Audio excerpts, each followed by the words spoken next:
Hi, ಎಲ್ಲರಿಗೂ ನಮಸ್ಕಾರ. ನಮ್ಮ ಚಾನಲ್ಗೆ ಸ್ವಾಗತ. ನಾನು ಲಕ್ಷ್ಮಿ.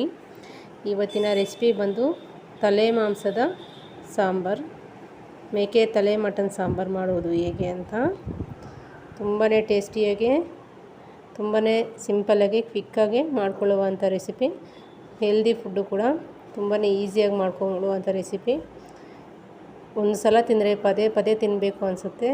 ಆ ಥರ ಮಾಡ್ಕೊಳ್ಳೋದು ಹೇಗೆ ಅಂತ ನೋಡೋಣ. ಅದಕ್ಕೂ ಮುಂಚೆ ನಮ್ಮ ಚಾನಲ್ನ ಸಬ್ಸ್ಕ್ರೈಬ್ ಮಾಡ್ಕೊಳ್ಳಿ, ಲೈಕ್ ಮಾಡಿ, ಶೇರ್ ಮಾಡಿ, ಕಾಮೆಂಟ್ ಮಾಡಿ.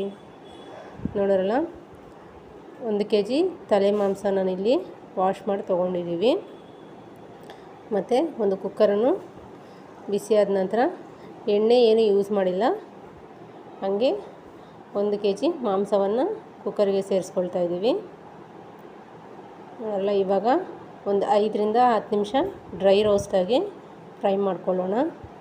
ನಿಮಗೆ ಎಣ್ಣೆ ಬೇಕಾದರೆ ಎಣ್ಣೆ ಯೂಸ್ ಮಾಡ್ಕೊಳ್ಳಿ, ಆದರೆ ನಾವಿಲ್ಲಿ ಯಾವುದೇ ಥರ ಎಣ್ಣೆ ಯೂಸ್ ಮಾಡ್ತಾಯಿಲ್ಲ. ಒಂದು 5 ನಿಮಿಷ ಚೆನ್ನಾಗಿ ಫ್ರೈ ಮಾಡ್ಕೊಬಿಡಿ. ನೋಡಿ, 5 ನಿಮಿಷದ ನಂತರ ನಾವಿಲ್ಲಿ ಸಾಲ್ಟನ್ನು ಸೇರಿಸ್ಕೊಳ್ತಾ ಇದ್ದೀವಿ. ರುಚಿಗೆ ತಕ್ಕಷ್ಟು ಉಪ್ಪನ್ನು ಸೇರಿಸ್ಕೊಂಡು ಚೆನ್ನಾಗಿ ಮಿಕ್ಸ್ ಮಾಡ್ಕೊಳ್ಳೋಣ. ನೋಡಿದ್ರಲ್ಲ, ಉಪ್ಪಿನ ನಂತರ ಹಸಿಮೆಣ್ಸಿನ್ಕಾಯಿ ಮತ್ತು ತಲೆ ಮಾಂಸ ಚೆನ್ನಾಗಿ ಫ್ರೈ ಮಾಡ್ಕೊಳ್ಳೋಣ. ಒಂದು 5ರಿಂದ 10 ನಿಮಿಷ ಚೆನ್ನಾಗಿ ಫ್ರೈ ಮಾಡ್ಕೊಳ್ಳಿ. ನೋಡಿ, 5 ನಿಮಿಷದ ನಂತರ ನಾವಿಲ್ಲಿ ಒಂದು ಮೀಡಿಯಮ್ ಸೈಜ್ ಈರುಳ್ಳಿಯನ್ನು ಕೂಡ ಸೇರಿಸ್ಕೊಳ್ಳೋಣ. ಸೇರಿಸ್ಕೊಂಡು ಇದನ್ನು ಕೂಡ 5ರಿಂದ 10 ನಿಮಿಷ ಫ್ರೈ ಮಾಡ್ಕೊಳ್ಳೋಣ. ಒಳ್ಳೆ ಘಮ ಸ್ಮೆಲ್ ಬರೋ ತನಕ ಫ್ರೈ ಮಾಡ್ಕೊಳ್ಳಿ. ನೋಡಿದ್ರಲ್ಲ, ಇಷ್ಟಾದರೆ ಸಾಕು. ಇವಾಗ 2 ಮೀಡಿಯಮ್ ಸೈಜ್ ಟೊಮೊಟೊವನ್ನು ಸಣ್ಣದಾಗಿ ಕಟ್ ಮಾಡಿ ತೊಗೊಂಡಿರುವ ಟೊಮೊಟೊವನ್ನು ಕೂಡ ಸೇರಿಸ್ಕೊಳ್ಳೋಣ. ಸೇರಿಸ್ಕೊಂಡು ಅದನ್ನು ಕೂಡ ಚೆನ್ನಾಗಿ ಮಿಕ್ಸ್ ಮಾಡ್ಕೊಳ್ಳೋಣ.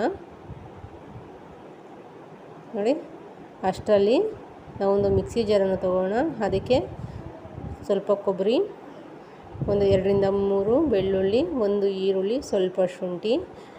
ಬೆಳ್ಳುಳ್ಳಿಗೆ ಇಲ್ಲಿ ನಾವು ಸಿಪ್ಪೆ ತೆಗೆದಿಲ್ಲ, ಹಂಗೆ ಯೂಸ್ ಮಾಡ್ತಾಯಿದ್ದೀವಿ. 3 ಲವಂಗ, 1 ಇಂಚಷ್ಟು ಚಕ್ಕೆ, ಹಾಗೆ ಸ್ವಲ್ಪ ಪುದೀನ ಸೊಪ್ಪು, ಸ್ವಲ್ಪ ಕೊತ್ತಂಬರಿ ಸೊಪ್ಪು. ರುಬ್ಕೊಳ್ಳೋಕ್ಕೆ ಸ್ವಲ್ಪ ನೀರನ್ನು ಕೂಡ ಸೇರಿಸ್ಕೊಳ್ಳಿ. ಸೇರಿಸ್ಕೊಂಡು ನುಣ್ಣಗೆ ರುಬ್ಕೊಳ್ಳಿ. ನೋಡಿ, ಚೆನ್ನಾಗಿ ಮಿಕ್ಸ್ ಆಗಿದೆ. ಟೊಮೊಟೊ ಕೂಡ ಚೆನ್ನಾಗಿ ಮ್ಯಾಶ್ ಆಗಿದೆ. ಇವಾಗ ಮಿಕ್ಸಿ ಮಾಡ್ಕೊಂಡಿರುವಂಥ ಪೇಸ್ಟನ್ನು ಕೂಡ ಇದಕ್ಕೆ ಸೇರಿಸ್ಕೊಳ್ಳೋಣ. ನೋಡಿ, ನುಣ್ಣಗೆ ಪೇಸ್ಟ್ ಆಗಿದೆ. ಇವಾಗ ಈ ಪೇಸ್ಟನ್ನು ಕೂಡ ಮಟನ್ ಜೊತೆ ಸೇರಿಸ್ಕೊಳ್ಳೋಣ. ಸೇರಿಸ್ಕೊಂಡು ನಾವು ಒಮ್ಮೆ ಮಿಕ್ಸ್ ಮಾಡ್ಕೊಳ್ಳೋಣ. ತುಂಬಾ ಈಸಿಯಾಗಿ, ತುಂಬಾ ಕ್ವಿಕ್ಕಾಗಿ ಮಾಡ್ಕೋಬಹುದು. ಬ್ಯಾಚುಲರ್ಸು ಕೂಡ ಆರಾಮಾಗಿ ಮಾಡ್ಕೊಳ್ಳೋ ರೀತಿ ನಾವಿಲ್ಲಿ ತೋರಿಸ್ತಾ ಇದ್ದೀವಿ. ನೋಡೋರಲ್ಲ, ಇವಾಗ ಮತ್ತೆ ಒಮ್ಮೆ ಚೆನ್ನಾಗಿ ಮಿಕ್ಸ್ ಮಾಡ್ಕೊಳ್ಳೋಣ. ನಾವು ಈ ಟೈಮಲ್ಲಿ ನಾವು ಧನಿಯಾ ಪೌಡರ್, ಅಚ್ಚ ಖಾರದ ಪುಡಿ ಮತ್ತು ಅರಿಶಿಣ ಸೇರಿಸ್ಕೊಳ್ತಾ ಇದ್ದೀವಿ. ನಾವಿಲ್ಲಿ ಹಸಿಮೆಣ್ಸಿನ್ಕಾಯಿ ಸೇರಿಸ್ಕೊಂಡಿದ್ದೀವಿ, ಹಾಗಾಗಿ ನೋಡಿಕೊಂಡು ಸೇರಿಸ್ಕೊಳ್ಳಿ ಖಾರ. ಹಾಗೆ ನಾವು ರುಬ್ಬಿ ತೊಗೊಂಡಿರುವಂಥ ಮಿಕ್ಸಿ ಜಾರಿಗೆ ಒಂದು 1/4 ಲೀಟ್ರ್ ನೀರನ್ನು ಸೇರಿಸ್ಕೊಂಡು ಇಲ್ಲಿ ಮಟನ್ ಸಾಂಬಾರಿಗೆ ಸೇರಿಸ್ಕೊಂಡಿದ್ದೀವಿ. ನೋಡಿದ್ರಲ್ಲ, ನೀವು ಈ ಟೈಮಲ್ಲಿ ನಿಮಗೆ ನೀರು ಎಷ್ಟು ಬೇಕೋ ಅಷ್ಟು ಸೇರಿಸ್ಕೊಳ್ಳಿ. ನಾವು ಇಲ್ಲಿ ಇನ್ನೂ ಒಂದು 1/4 ಲೀಟ್ರ್ ನೀರನ್ನು ಸೇರಿಸ್ಕೊಳ್ತಾ ಇದ್ದೀವಿ. ನೋಡಿ, ಇಷ್ಟಾದರೆ ಸಾಕು. ಇವಾಗ ಚೆನ್ನಾಗಿ ಒಂದು 5ರಿಂದ 10 ನಿಮಿಷ ಮಿಕ್ಸ್ ಮಾಡ್ಕೊಳ್ಳಿ. ನೋಡಿ, ಇಷ್ಟಾದರೆ ಸಾಕು. ಇವಾಗ ನಾವು ಕುಕ್ಕರ್ ಲಿಡ್ಡನ್ನು ಕ್ಲೋಸ್ ಮಾಡ್ಕೊಳ್ಳೋಣ. 4ರಿಂದ 5 ವಿಜಲ್ ಹಾಕ್ಸ್ಕೊಳ್ಳೋಣ. ನೋಡಿ, ನಾವಿಲ್ಲಿ ಮೆದುಳು ಕೂಡ ಸೇರಿಸ್ಕೊಳ್ತಾ ಇದ್ದೀವಿ. ಸೇರಿಸ್ಕೊಂಡಿದ ನಂತರ ಒಂದು ಸಲ ಮಿಕ್ಸ್ ಮಾಡ್ಕೊಳ್ಳೋಣ. ಜಾಸ್ತಿ ಮಿಕ್ಸ್ ಮಾಡೋಕ್ಕೆ ಹೋಗಬೇಡಿ. ಇವಾಗ ನೋಡಿ, ಇಷ್ಟಾದರೆ ಸಾಕು. ನಾನಿಲ್ಲಿ ಕುಕ್ಕರ್ ಲಿಡ್ಡನ್ನು ಕ್ಲೋಸ್ ಮಾಡಿದ್ದೀವಿ. ಕುಕ್ಕರ್ ಲಿಡ್ಡನ್ನು ಕ್ಲೋಸ್ ಮಾಡಿರೋ ವಿಡಿಯೋ ಮಿಸ್ ಆಗಿಬಿಟ್ಟಿದೆ.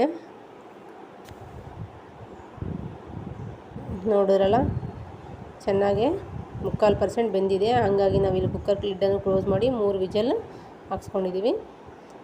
ನೋಡಿ, 3 ವಿಜಲ್ ನಂತರ ನಾವು ಕುಕ್ಕರ್ ಲಿಡ್ಡನ್ನು ಓಪನ್ ಮಾಡ್ತಾಯಿದ್ದೀವಿ. ನೋಡಿದ್ರಲ್ಲ, ಎಷ್ಟು ಚೆನ್ನಾಗಿದೆ ಅಂತ. ತುಂಬಾ ಟೇಸ್ಟಿಯಾಗಿದೆ. ತಪ್ಪದೆ ನೀವು ಟ್ರೈ ಮಾಡಿ. ಜ್ಯೂಸಿಯಾಗಿ, ಗ್ರೇವಿಯಾಗಿ ತುಂಬಾ ಚೆನ್ನಾಗಿತ್ತು ಸಾಂಬಾರು. ಮುದ್ದೆಗಂತೂ ಒಳ್ಳೆ ಕಾಂಬಿನೇಷನ್ ಅಂತ ಹೇಳ್ಬೋದು. ಆರೋಗ್ಯಕರವಾದ ತಲೆ ಮಾಂಸದ ಸಾಂಬಾರು. ಇಷ್ಟ ಆಗಿದರೆ ನೀವು ಟ್ರೈ ಮಾಡಿ, ಲೈಕ್ ಮಾಡಿ, ಶೇರ್ ಮಾಡಿ, ಕಮೆಂಟ್ ಮಾಡಿ. Thank you for